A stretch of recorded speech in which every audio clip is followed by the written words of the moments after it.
Boche gold and diamonds. Buy now, pay later.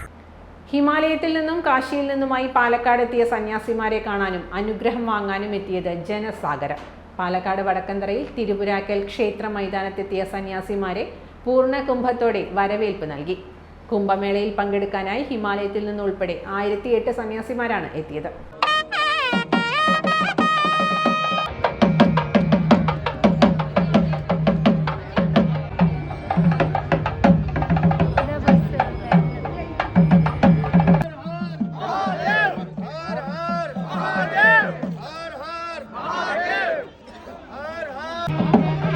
ഇതിലുൾപ്പെട്ട ഒരു സംഘം വടക്കന്തറ തിരുപുരാക്കൽ ക്ഷേത്രത്തിലെത്തി.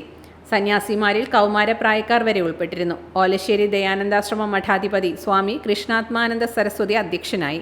തിരുനാവായയിൽ നടക്കുന്ന കേരള കുംഭമേളയുടെ സമാപനത്തോടനുബന്ധിച്ച് വിശേഷ സ്നാനത്തിനായാണ് സന്യാസിമാർ എത്തിയത്.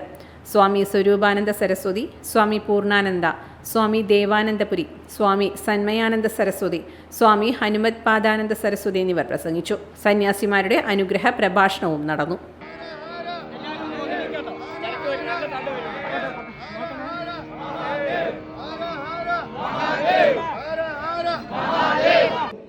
ഒരു ട്രെയിൻ 5 മണിക്കൂർ ലേറ്റ് ആയത് ഗോവയിലേക്ക് പോയിരിക്കുകയാണ്.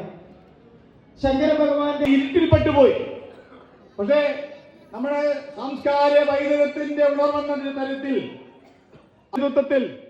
അത് വീണ്ടും ഉയർന്നു. Time kids pre school, Mannannur road, Vaniyamkulam. Dot view news. കാഴ്ചകളാണ് ലോകം, കണ്ടു തുടങ്ങുക.